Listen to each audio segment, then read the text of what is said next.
Friends, last class में हम लोगों ने अकाउंटिंग इक्वेशन की थी। आई होप आप लोगों को समझ में आ रहा होगा अकाउंटिंग इक्वेशन। आज मैं उसके कुछ और ट्रांजैक्शंस बताता हूँ, आप लोग ध्यान से सुनते जाना, फिर इन क्वेश्चंस की और प्रैक्टिस करेंगे हम। ठीक है, ये चलता रहेगा टॉपिक, बहुत इंपॉर्टेंट टॉपिक है ये। अगर आप लोग, ये बिल्कुल बेस तैयार हो रहा है आपके आगे की अकाउंट्स का, तब जाकर हम आगे की अकाउंट्स पढ़ पाएंगे जब आप लोगों को अकाउंटिंग इक्वेशन की अच्छे से नॉलेज हो पाएगी। तो एक दो टर्म्स और देखो आप, और आज जो टर्म्स यूज़ कर रहे हैं ये आपके हमेशा काम आने वाली टर्म्स हैं। पहला है आउटस्टैंडिंग एक्सपेंसेस। आउटस्टैंडिंग एक्सपेंसेस का ट्रीटमेंट क्या होता है अकाउंटिंग इक्वेशन में, उससे पहले ये जानते हैं आउटस्टैंडिंग एक्सपेंस होता क्या है। देखिए, एक्सपेंस तो आपको पता है खर्चा करना, तो खर्चे अगर सैलरी पे की, अकाउंटिंग इक्वेशन में क्या होगा, सैलरी पे करी तो पैसा गया कैश में से माइनस, और क्योंकि ये खर्चा है तो कैपिटल में से माइनस। ठीक है, लेकिन अब बात कह रहा है आउटस्टैंडिंग एक्सपेंस। आउटस्टैंडिंग का मतलब होता है, आउटस्टैंडिंग एक्सपेंस का मतलब है ड्यू बट नॉट पेड। वो खर्चा जिसकी डेट तो आ गई बट अभी हमने पे नहीं करा।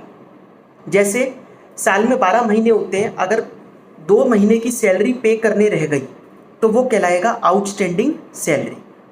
कि इसका मतलब ये नहीं कह रहे कि वो पे करेगा ही नहीं ओनर कह रहा है कि बिल्कुल मैं पे करूँगा, बट अभी मेरे पास कैश की प्रॉब्लम चल रही है, पैसा है नहीं, मैं बाद में जब भी पैसा होगा तब दे दूँगा। तो ये कहलाएगा आउटस्टैंडिंग एक्सपेंस। ड्यू हो गया बट अभी पे नहीं करा, इसका क्या ट्रीटमेंट होगा। देखिए, ये एक्सपेंस लाइबिलिटी की फॉर्म ले लेता है। आउटस्टैंडिंग मतलब सिर पे बोझ हो गया कि अभी आपने पे नहीं करा, तो ये किस फॉर्म में कन्वर्ट हो गया, लाइबिलिटी में। तो लाइबिलिटी में एक कॉलम खोलेंगे हम, किस नाम से, आउटस्टैंडिंग एक्सपेंस। ठीक है, दूसरा कैपिटल में से इसी अमाउंट को हम माइनस कर देंगे, क्योंकि खर्चा तो है ही, ये खर्चा है भाई, आज नहीं तो कल देना है ही, तो कैपिटल में से तो माइनस होगा, और दूसरा क्या होगा, लाइबिलिटी में इसको ऐड करेंगे। अच्छा, आपको अगर ये डाउट आ रहा हो कि जब पे करेंगे तभी क्यों नहीं माइनस करते कैपिटल में, आज से ही क्यों कर रहे हैं। देखिए, हमारी अकाउंट्स ना अक्रूवल बेसिस पे चलती है। 2 बेसिस होते हैं, एक होता है कैश बेसिस ऑफ अकाउंटिंग, दूसरा होता है अक्रूवल, ACCRUAL। अक्रूवल बेसिस का मतलब क्या होता है, जो चीज़ जब ड्यू हो उसको तभी रिकॉर्ड करो, चाहे आपने पे कराओ या ना कराओ, चाहे आपको मिलाओ या ना मिलाओ। अब ऐसे तो अगर मैंने इस साल सैलरी सिर्फ 10 महीने की दी, लेकिन मैं नेक्स्ट ईयर कितने महीने की सैलरी दूंगा, इसका मतलब 14 मंथ्स की। 14 कैसे हुआ, 2 महीने की इस साल की जो बची है और 12 महीने अगले साल होंगे तो उसकी। तो खर्चे जब बुक्स में दिखेंगे, किसी साल में 10 महीने की सैलरी दिख रही होगी, किसी में 14 की दिख रही होगी। ऐसा नहीं होना चाहिए, ये तो कंपैरिजन नहीं हो पाएगा। इस वजह से वो मेंटेन करने के लिए कहा जाता है अक्रूवल बेसिस फॉलो करो, जो खर्चा जब का है उसको तभी रिकॉर्ड करो। ठीक है, ये कहलाता है अक्रूवल बेसिस, इस वजह से हम रिकॉर्ड कर रहे हैं। तो आउटस्टैंडिंग एक्सपेंस का क्या बताया, लाइबिलिटी में कॉलम खोलिए और कैपिटल में से उस अमाउंट को माइनस कर दीजिए। नेक्स्ट, इसका उल्टा प्रीपेड एक्सपेंसेस।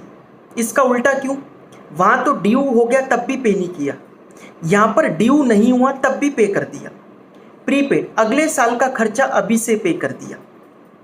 अब हम अगले साल का खर्चा अभी से क्यों पे करते हैं, इसका रीज़न हो सकता है, सामने वाले ने आपको हो सकता है डिस्काउंट दिया हो कि अगर आप अभी से पे कर दोगे तो आपको सिर्फ इतना ही पे करना पड़ेगा। आप अगर अपने सिर पे से हटाना चाहते हो कि ठीक है, कई और रीज़न भी हो सकते हैं। आप चाहते हो, जैसे आप किसी बिल्डिंग में रह रहे हो, उसके किराए पर रह रहे हो, और आप चाहते हो कि सामने वाला मुझे निकाले ना, ये डर है आपको, तो आप अभी से रेंट दे के रख दोगे अगले साल का 6 महीने का कि ये रेंट रख लो आप। तब सामने वाले ने अगर वो रेंट एक्सेप्ट कर लिया तो वो वैसे ही नहीं निकाल सकता आपको।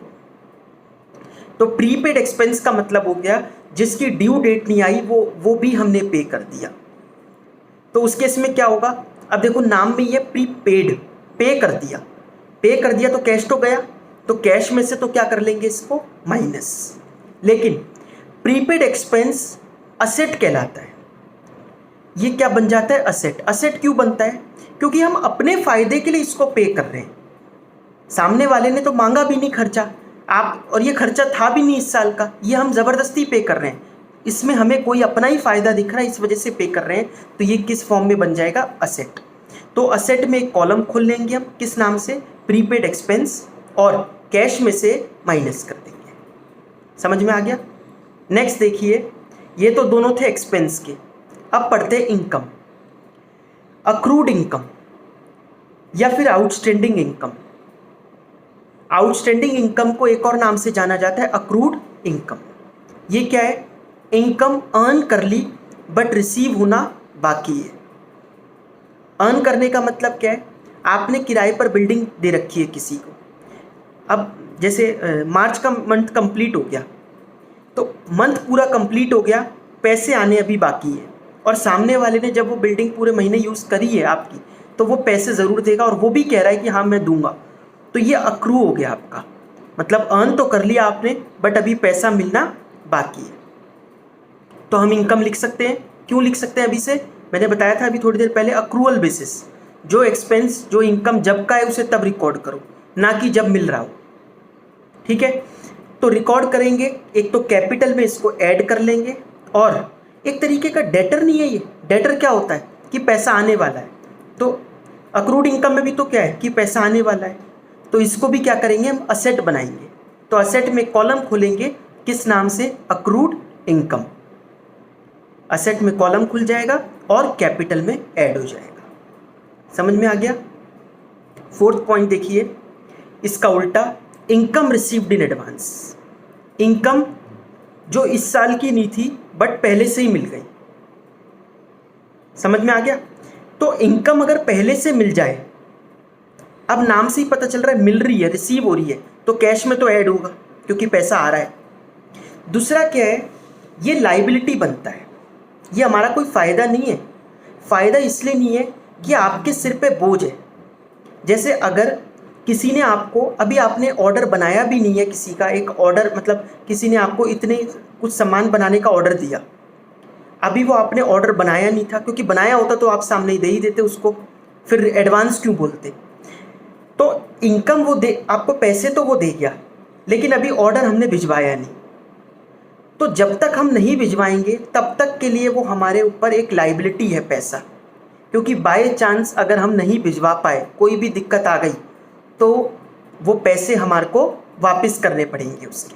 तो अभी से हम इसको इनकम कैसे बना लें, और वैसे भी ये इस पीरियड की तो है नहीं, जब होगी ट्रांजैक्शन, जब हम उसको तैयार करके दे देंगे तब उसको इनकम रिकॉर्ड करेंगे। तो कैश में ऐड होगा, और दूसरा लाइबिलिटी में कॉलम खुलेगा इनकम रिसीव्ड इन एडवांस के नाम से। समझ में आ रहा है। ये चारों बहुत इंपॉर्टेंट होते हैं, जब भी ये क्वेश्चन पेपर में आता है, अकाउंटिंग इक्वेशन का मतलब आना ही है, इन चारों में से एटलीस्ट 2, 3 या कई बार तो चारों के चारों पॉइंट आते ही आते हैं। तो इनको आप ध्यान से पढ़ना। एक एग्जाम्पल और मैं डिस्कस कर रहा हूँ अकाउंटिंग इक्वेशन का, फिर आप प्रैक्टिस और करना इन क्वेश्चंस की।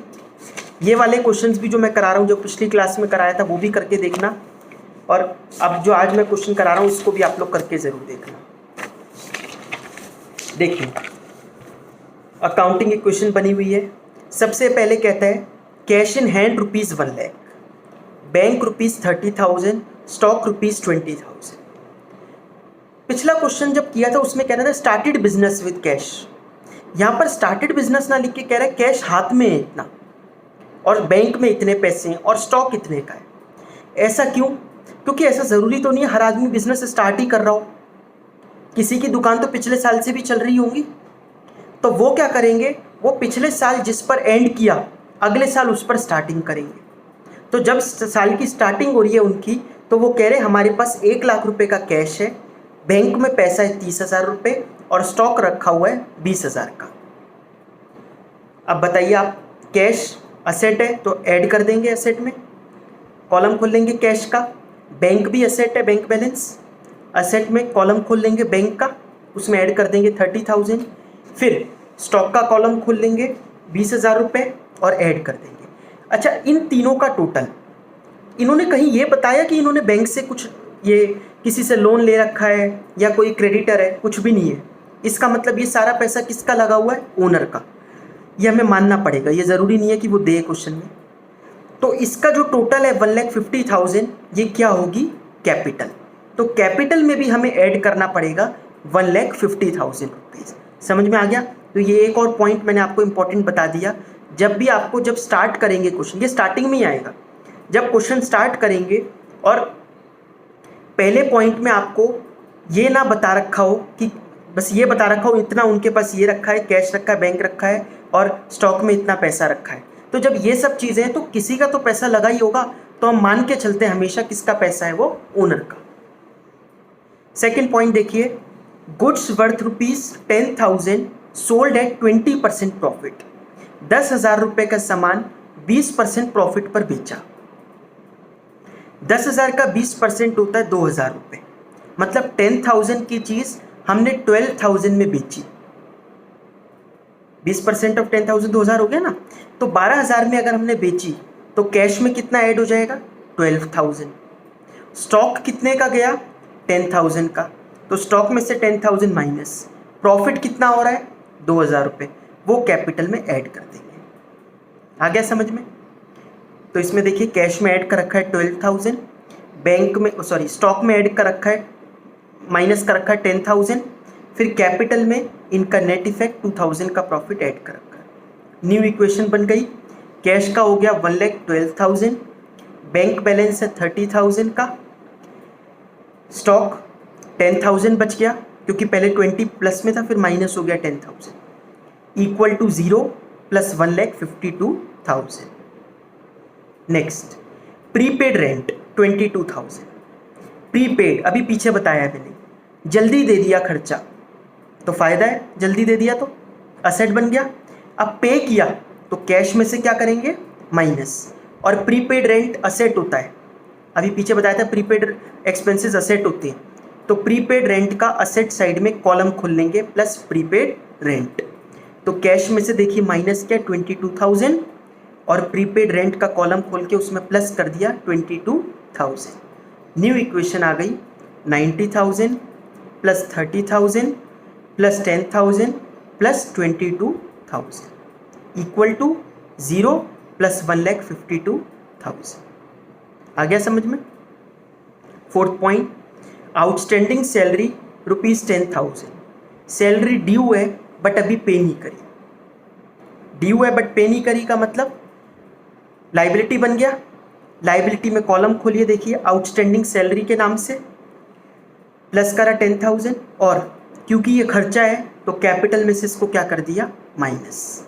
न्यू इक्वेशन देखो 90,000 plus 30,000 plus 10,000 plus 22,000 equal to 10,000 plus 1,42,000।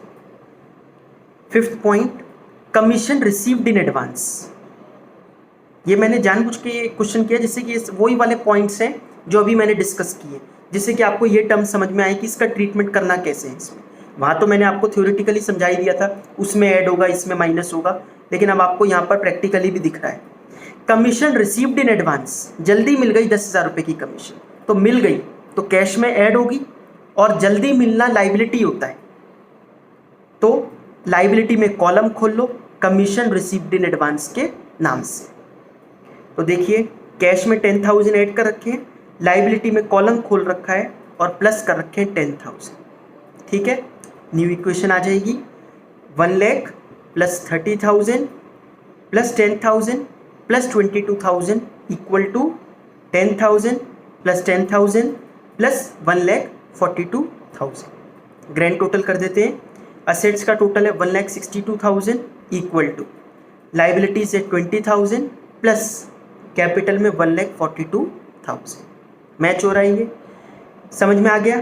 तो इस तरीके के क्वेश्चंस की और प्रैक्टिस करना आप लोग, मैं और क्वेश्चंस आपको भेजूंगा। ठीक है, बाकी हम लोग नेक्स्ट क्लास में करेंगे।